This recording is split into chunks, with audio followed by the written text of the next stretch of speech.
सामान्य साथियों, नमो बुद्धाय, जय भीम। हमेशा की भांति एक बार पुनः हम लेकर आ गए हैं डॉक्टर अंबेडकर संदेश।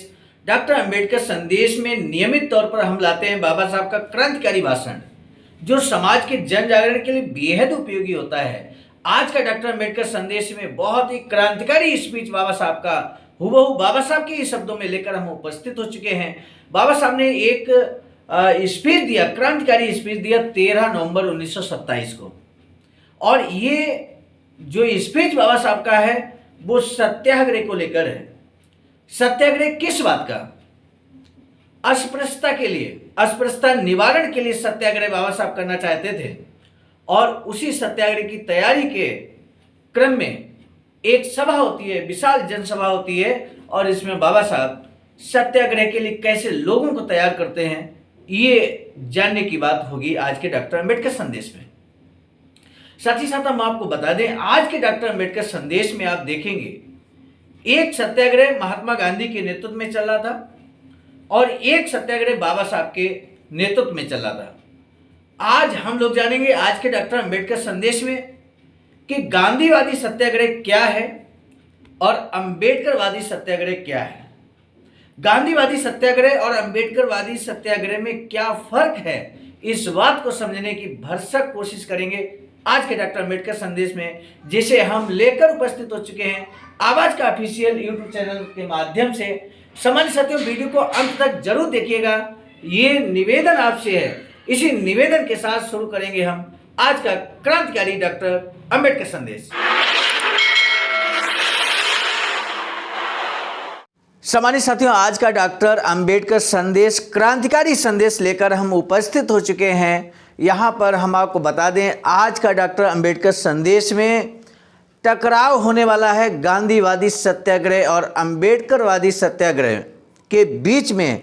आखिर वो टकराव क्या है, वैचारिक टकराव क्या है, आज के डॉक्टर अंबेडकर संदेश में। यदि आप जानना चाहते हैं कि गांधी की नज़र में सत्याग्रह क्या होता है और बाबा साहब की नज़र में सत्याग्रह क्या होता है, यदि आप इस कॉन्सेप्ट को समझना चाहते हैं, दोनों कॉन्सेप्ट के बीच डिफरेंस जानना चाहते हैं, तो वीडियो को अंत तक जरूर देखिएगा, ये निवेदन है मेरा आपसे।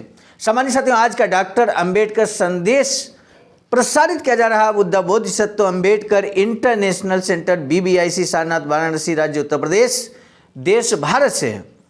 आज का जो डॉक्टर अंबेडकर संदेश है, पहले की तरह ही विषय अस्पृश्यता और सत्याग्रह की सफलता है। ये 13 नवंबर 1927 को बाबा साहब के द्वारा दिया गया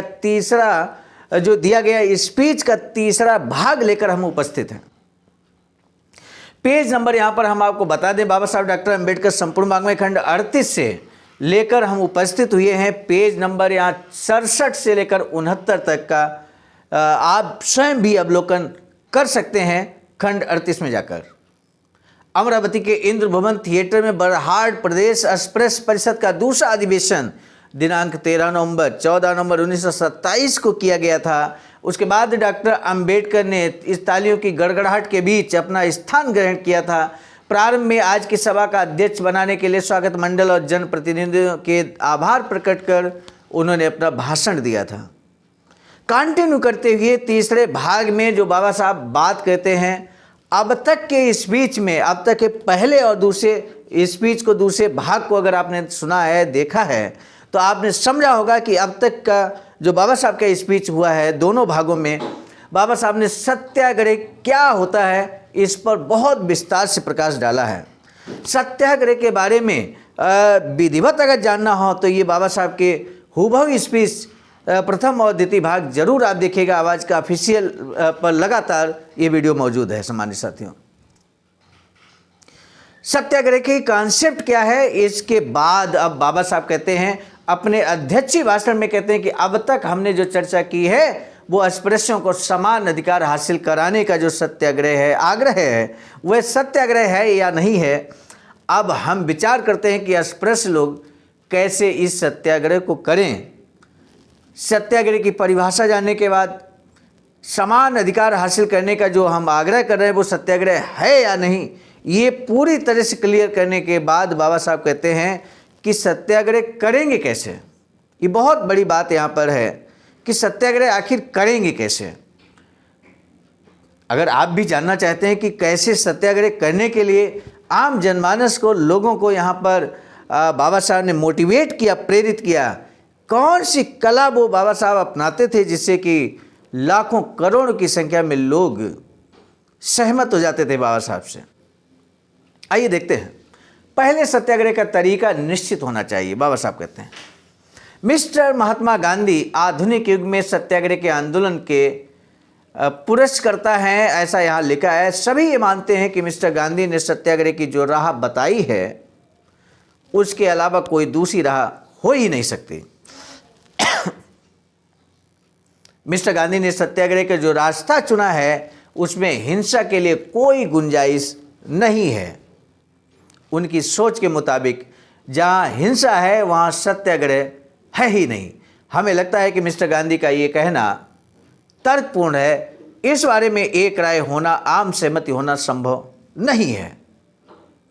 सामान्य साथियों, अभी जो आपने देखा वो महात्मा गांधी के अनुसार सत्याग्रह क्या है।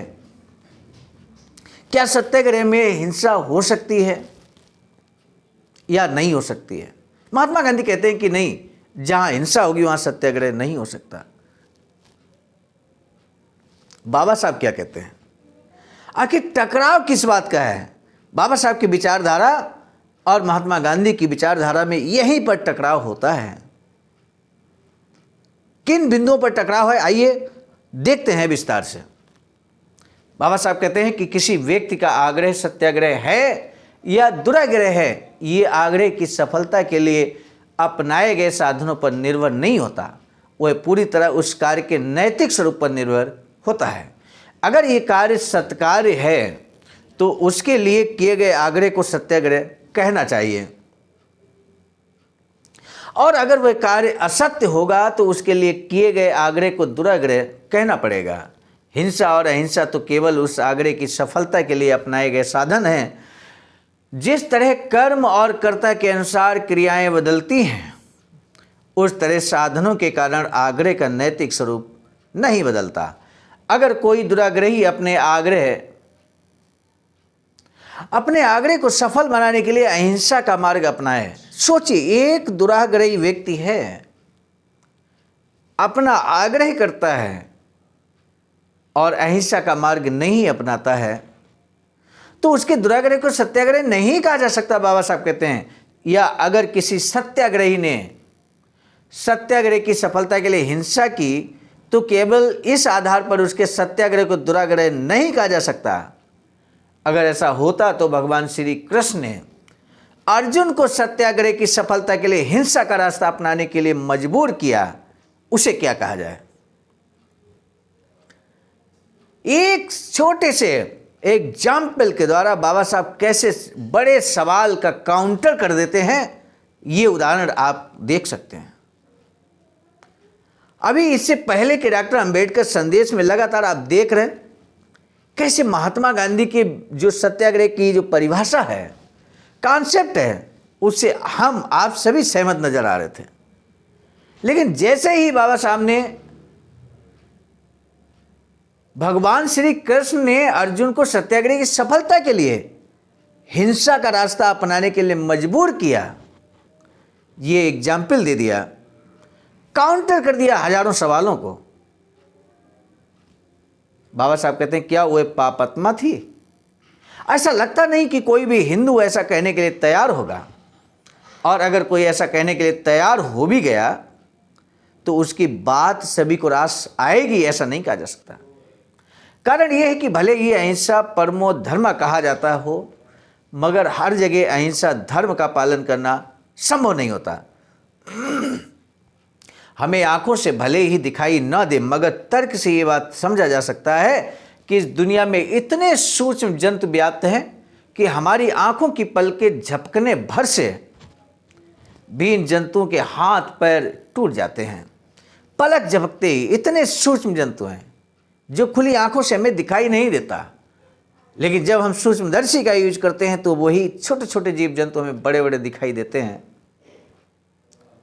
बाबा साहब कहते हैं कि पल के झपकने भर से भी इन जंतुओं के हाथ पांव टूट जाते हैं। हवा, पानी, फल आदि सभी स्थानों पर जो सैकड़ों जीव जंतु हैं, सूक्ष्म जंतु हैं, उनकी हत्या कैसे रोकी जा सकती है? डॉक्टर जगदीश चंद्र बोस ने जो वैज्ञानिक शोध कार्य आविष्कार किया, उसे साबित होता है कि पेड़ पौधों में भी जीव है।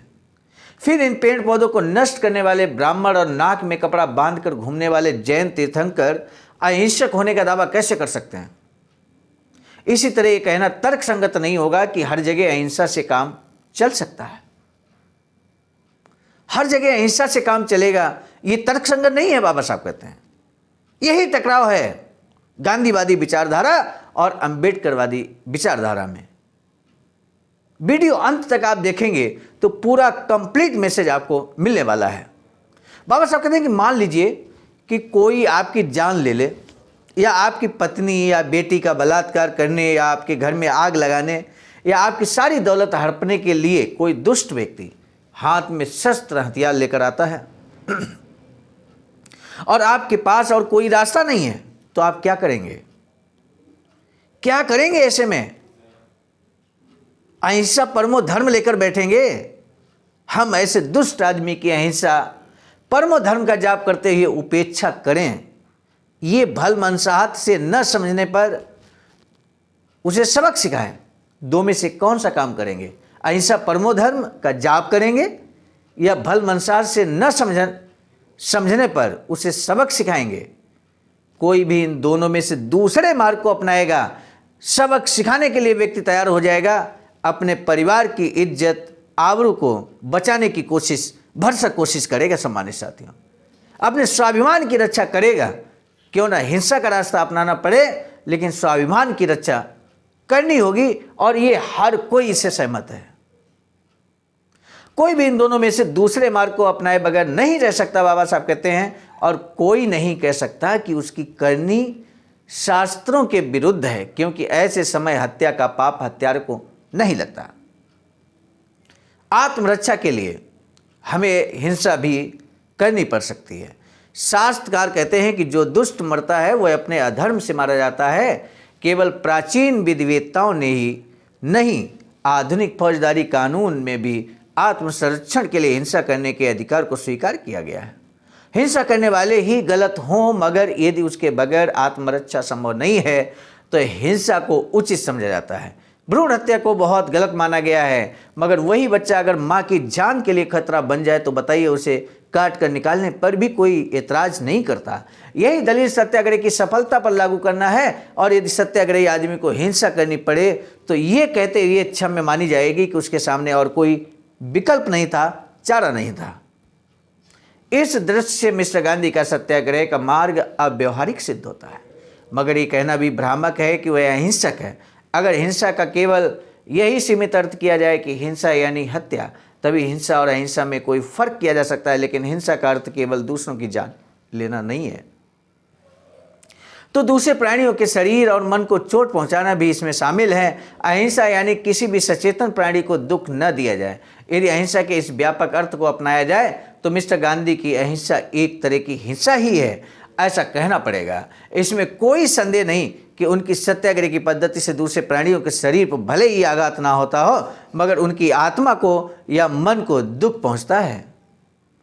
किस तरह से बाबा साहब ने, आप देखिए, यहाँ यूं कहें कि महात्मा गांधी के सत्याग्रह को किस तरह से एक तरह से हिंसा ही सिद्ध कर दिया, आप देख सकते हैं। यही अंतर है अंबेडकरवादी विचारधारा में और गांधीवादी विचारधारा में। मिस्टर गांधी का सत्याग्रही आदमी मानव हत्या भले ही ना करे तो भी अपने आग्रह के कारण विरोधियों के मन की शांति को भंग करता ही है। और किसी के मन की शांति को अगर भंग करें तो वो भी तो एक हिंसा है। किसी के स्वाभिमान को चोट पहुंचे वो भी तो एक हिंसा है। इस बात को समझना पड़ेगा। बाबा साहब कहते हैं कि किसी के स्वाभिमान को अगर चोट पहुंच रही है तो इस तरह का चोट पहुंचाने का काम जो मिस्टर गांधी हैं, महात्मा गांधी हैं, राष्ट्रपिता हैं, उनके जो सत्याग्रही आदमी हैं, वो एक दूसरे मानव को इस तरह से भले को मानव हत्या न करते हों, लेकिन वो स्वाभिमान को चोट जरूर पहुंचाते हैं। इसलिए ये कहना पड़ता है कि मिस्टर गांधी का ये कहना अपूर्ण है कि उनके सत्याग्रह से बिल्कुल हिंसा नहीं होती। इसलिए सत्याग्रह को उसकी सफलता के लिए यह नीति अपनानी चाहिए कि जब तक संभव हो अहिंसा और जरूरत पड़ने पर ही हिंसा, ये नैतिकता की दृष्टि से भी योग्य है। जब तक संभव हो तब तक अहिंसा का मार्ग अपनाएं, बाबा साहब कहते हैं। स्पष्ट शब्दों में कहते हैं, जब तक संभव हो तब तक अहिंसा का मार्ग ही अपनाना श्रेयस्कर होगा।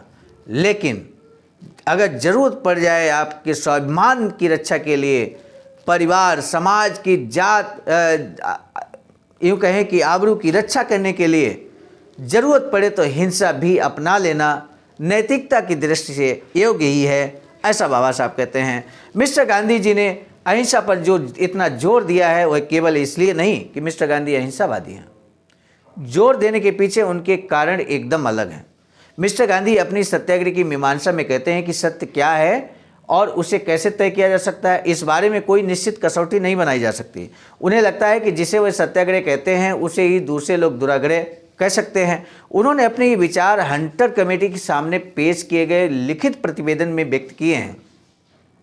उनकी राय है कि जहाँ सत्य को लेकर वास्तविक मतभेद हो सकते हैं वहाँ हिंसा करना उचित नहीं होगा, और इस कारण ही उन्होंने अपने सत्याग्रह में हिंसा को स्थान नहीं दिया। इससे स्पष्ट है कि कार्य की सत्यता के बारे में दुविधा ना हो तो उसके लिए शुरू किए गए सत्याग्रह की सफलता के लिए हिंसा करनी पड़े तो मिस्टर गांधी जी उस पर ऐतराज नहीं करेंगे। ये विवेचन सिर्फ इसलिए किया गया है कि हिंसा सत्याग्रह के नैतिक स्वरूप में बाधक नहीं है।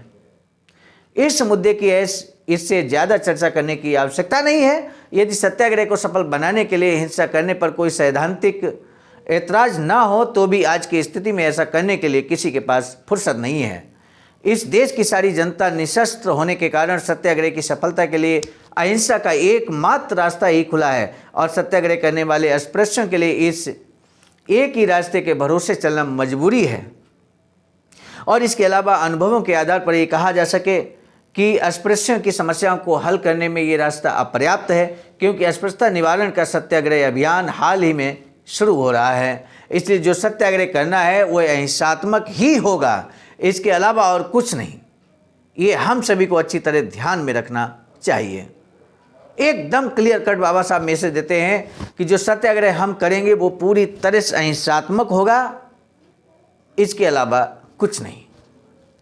ये सत्याग्रह किसके खिलाफ करना है इसके बारे में चर्चा करने की जरूरत है। अस्पृश्य लोग जिन समान अधिकारों की मांग कर रहे हैं वह स्पृश्य लोगों से कर रहे हैं, क्योंकि अगर उनके न्यायपूर्ण अधिकारों का कोई विरोध करेगा तो वह स्पृश्य लोग ही करेंगे।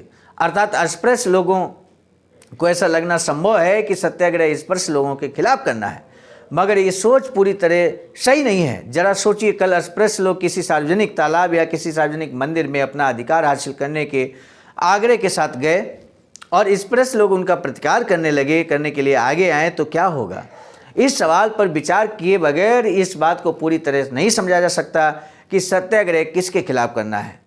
अस्पृश्य लोग सत्याग्रह करने के लिए तैयार हों और अपेक्षा के अनुरूप स्पृश्य लोग विरोध करें और उनके विरोध के कारण शांति भंग होने के आसार नजर आने लगे तो सरकार को शांति स्थापित करने के लिए हस्तक्षेप करना पड़ेगा, क्योंकि शांति बनाए रखना सरकार का मुख्य कर्तव्य है। और सरकार हस्तक्षेप करेगी तो कौन सी नीति अपनाएगी ये जाने बगैर ये तय नहीं किया जा सकता कि सत्याग्रह किसके खिलाफ करना है। सरकार ने अगर अस्पृश्य लोगों का साथ दिया और सरकार न्यायपूर्ण अधिकारों पर अमल करने वाले लोगों को सरकार द्वारा मदद किया जाना न्यायपूर्ण है, और यदि सरकार ने न्यायपूर्ण ढंग से व्यवहार किया तो ये सवाल चुटकी से हल हो जाएगा। लेकिन यदि सरकार ने ऐसा नहीं किया और पलटी मार ली और वे सत्याग्रही अस्पृश्यों से ये कहने लगे कि आप नए नए तरीकों से अजीबोगरीब काम करने लगे हैं और इससे शांति भंग हो रही है और इसलिए हम आपको मना कर रहे हैं, सरकार ने अगर ऐसा आदेश निकाला तो आगे क्या होगा।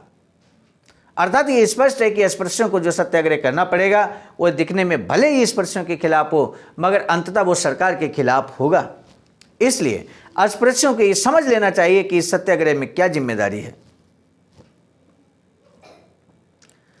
आगे के स्पीच में क्या कहते हैं बाबा साहब अस्पृश्यों के सत्याग्रह के आंदोलन के लिए तैयार करते समय, क्योंकि आज का डॉक्टर अंबेडकर संदेश लंबा हो रहा था, इसलिए अब हम इस डॉक्टर अंबेडकर संदेश का जो अधूरा संदेश है उसको हम चौथे भाग में लेकर कल पुनः आपके समक्ष उपस्थित होंगे। आज का डॉक्टर अंबेडकर संदेश यहाँ पर समाप्त होता है और आपने यहाँ पर देखा कि किस तरह से महात्मा गांधी के द्वारा अपनाया गया सत्याग्रह का मार्ग और बाबा साहब के द्वारा अपनाया गया सत्याग्रह का मार्ग, दोनों में कितनी बड़ी भिन्नता है। बावजूद इसके बाबा साहब कहते हैं कि हम सत्याग्रह करेंगे, वो पूरी तरह से अहिंसावादी होगा, इसमें किसी तरह का कोई संदेह नहीं है।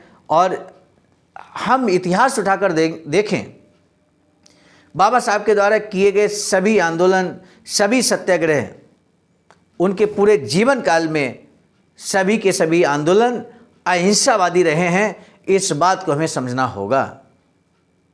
हम कभी भी सत्याग्रह करें, कभी भी आंदोलन करें, उसमें अहिंसा को अगर हम अहमियत देते हैं तो ये मान कर चलिए कि आप बाबा साहब के सच्चे अनुयायी हैं, क्योंकि सही मायने में बाबा साहब ने अहिंसावादी मार्ग अपनाया है। यहाँ तक कि किसी के शरीर को भी नुकसान ना पहुँचे, किसी के मन को भी ठेस ना लगे, ऐसा सत्याग्रह का मार्ग बाबा साहब ने दिखाया है सम्मानित साथियों। इसलिए हमें बाबा साहब के अनुयायी होने के नाते हमें बाबा साहब के मार्ग का हमेशा अनुकरण और अनुगमन करना चाहिए। आज के डॉक्टर अंबेडकर संदेश में इतना ही, लेकिन हम आपको बता दें बाबा साहब की एक अधूरी इच्छा यहाँ पर जो है, जिस अधूरी इच्छा को पूरा करने का संकल्प लिया है आबाज का BBS3 आईडासा ने 14,000 स्क्वायर फीट ज़मीन की खरीदारी की है, जिस पर बाबा साहब चाहते थे कि एक वैचारिक सेंटर बने जहां पूरे देश के बुद्धिजीवी लोग एकत्र हों और ऐसी वैचारिक की रणनीति बनाए जिससे देश में हो रहे शोषण अत्याचार पर अंकुश लगाया जा सके। ऐसी रणनीति बनाने की बात बाबा साहब कहते थे। इस हेतु यदि आप भी ऐतिहासिक निर्माण में अपना बहुमूल्य योगदान करना चाहते हैं तो आपका भी हार्दिक स्वागत है। SBI account number IFSC code आपके समक्ष स्क्रीन पर प्रदर्शित है। बहुजन बोधि समाज संघर्ष समिति के नाम से अकाउंट है। अब हम आपको बता दें, आज का जो डॉक्टर अंबेडकर संदेश है वो हम आप तक लेकर आए थे मिशन नायक बुद्ध मित्र मुसाफिर सर राष्ट्रीय महासचिव की आवाज़ का नई दिल्ली प्रेरणा स्रोत में, और साथ ही साथ संकलनकर्ता गृह में परम आदरणीय विजय कुमार बौद्ध जी, प्रांतीय कोषाध्यक्ष आवाज का बिहार, प्रस्तुतकर्ता के में मैं स्वयं सर्वजीत आर्य, राष्ट्रीय कोषाध्यक्ष आवाज का नई दिल्ली। इस डॉक्टर अंबेडकर संदेश के सभी पाठकों को तहे दिल से साधुवाद। जो भी सम्मानित साथी डॉक्टर अंबेडकर के अनुयायी, बाबा साहब तथागत बुद्ध की विचारधारा के अनुयायी, आप सभी नियमित तौर पर बाबा साहब डॉक्टर भीमराव अंबेडकर के हूबहू भाषण को, जो कि हम डॉक्टर अंबेडकर संदेश के माध्यम से नियमित आप तक पहुंचा रहे हैं, आप नियमित इसको बाज कर रहे हैं, कमेंट के माध्यम से आप हमारा मनोबल बढ़ा रहे हैं। इसके लिए हम बारंबार आपका तहे दिल से साधुवाद व्यक्त करते हुए आज के डॉक्टर अंबेडकर संदेश को हम यहीं पे समाप्त करते हैं। मिलेंगे नए डॉक्टर अंबेडकर संदेश के साथ, तब तक के लिए सादर नमो बुद्धाय, जय भीम।